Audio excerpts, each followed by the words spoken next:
तो दोस्तों यहाँ पे डिविजिबिलिटी का एक क्वेश्चन लेके आया हूँ मैं। क्वेश्चन बोल रहा है find the greatest value of a plus B so that the 8 digit number 143b203a is divisible by 15।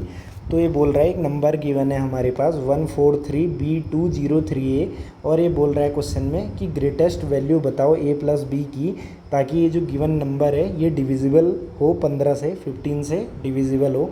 तो अगर इसका सॉल्यूशन हम देखेंगे तो अगर दोस्तों इसका सॉल्यूशन हम देखते हैं, यहाँ पे जो नंबर है हमारे पास वो है 143b203a। तो ये नंबर हमारे पास गिवन है और अगर आप इसके डिजिट्स काउंट करो तो 143 3 ये हो गई, b20 3 ये हो गई, 3 और a 2 ये हो गई, तो 8 डिजिट इसमें है।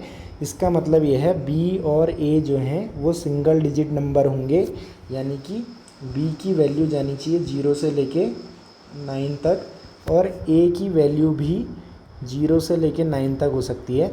अब हम देखेंगे ये नंबर डिविजिबल होना चाहिए 15 से, तो 15 को आप लिख सकते हो 5 × 3।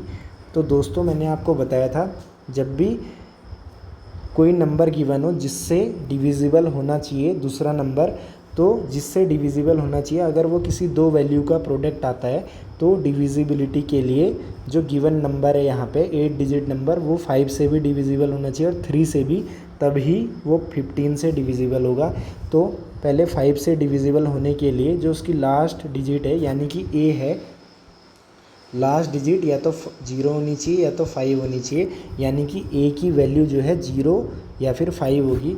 तो दोस्तों दो केस यहाँ पे बनते हैं। पहले a = हम 5 ले लेते हैं। अगर a 5 हो जाएगा तो a 5 हो जाएगा या फिर a हो सकता है 0। तो पहले 5 वाला केस हम देखते हैं। तो ये जो नंबर है 5 से डिविजिबल होगा तो a की वैल्यू यहाँ पे 5 हो सकती थी या 0। तो मैंने मान लिया a 5 है, क्योंकि मुझे a प्लस b को ग्रेटेस्ट करना है। तो मैं चाहूँगा कि a भी ज़्यादा से ज़्यादा हो और b जो है वो भी ज़्यादा से ज़्यादा हो। तो a जो है मैक्सिमम 5 हो सकता है, या तो 0 या 5, तो बड़ा जो है 5 है, तो a की ग्रेटर वैल्यू 5 है। तो पहले इस वाले केस को मैं देखता हूँ। अब ये जो नंबर है ये बन गया 143b203a, a की वैल्यू आ गई 5। तो दोस्तों ऐसे ये नंबर बन गया है यहाँ पे। अब ये नंबर 5 से तो डिविजिबल हो गया है क्योंकि लास्ट डिजिट जो है 5 है। 3 से डिविजिबल भी होना चाहिए तभी ये 15 से डिविजिबल होगा। तो 3 से डिविजिबिलिटी का रूल है कि जो सारे डिजिट्स हैं, सभी डिजिट्स का जो सम है वो भी 3 से डिवाइड होना चाहिए, कम्प्लीटली डिवाइड होना चाहिए। तो डिजिट्स का सम अगर हम देखें 1 + 4 ये हो गया 5, 5 और 3 हो गया 8, 8 और 2 हो गया 10, 10 और 3 13, 13 और 5 18 और ये b, तो 18 + b जो है सम आ रहा है। तो b की वैल्यू जो है 0 से लेके 9 तक है। तो हमें चाहिए कि b ज़्यादा से ज़्यादा हो, तो हम पहले 9 पुट करके देखेंगे। अगर 9 पुट करते हो b की जगह तो 18 + b जो है 18 + b जो है 27 बन जाएगा और 27 जो है 3 से डिवाइड होता है, यानी कि b की जो वैल्यू है यहाँ पे 9 आएगी। अगर 9 पुट आप करते हो तो जो 18 + b है वो 27 बन जाएगा। तो a + b को हमें ग्रेटेस्ट बनाना है, तो a की वैल्यू तो जो बड़ी वाली है वो 5 है, 0 या 5 ही पॉसिबल था और a जो है 5 हो गया और b भी ग्रेटेस्ट आ रहा है 9। तो दूसरा केस हमें देखने की ज़रूरत नहीं पड़ेगी यहाँ पे। तो a + b की जो ग्रेटेस्ट वैल्यू है, क्योंकि पॉसिबिलिटी यही थी कि a या तो 0 होगा या 5, a जो है हमने 5 ले लिया इस बार।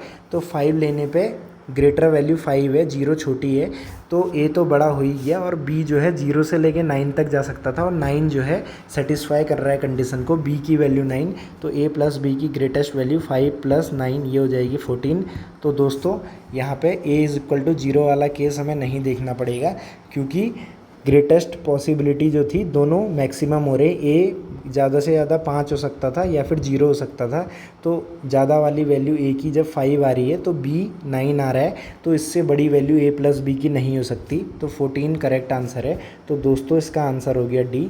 तो इस तरीके से सॉल्व करना है आपको डिविजिबिलिटी के क्वेश्चंस को, और जितने भी नंबर हैं जो मैंने आपको बताए थे पिछली वीडियो में उनका डिविजिबिलिटी रूल आपको पता होना चाहिए। उसके हिसाब से ही आपका जो एक्सप्रेशन है या जो भी इक्वेशन आपको सॉल्व करनी है उस हिसाब से आप डेवलप कर सकते हो। तो दोस्तों बने रहें मेरे साथ, इसी तरह से मैं वीडियोस लाता रहूँगा अपने चैनल पे। तो एंजॉय करें। धन्यवाद। Good night.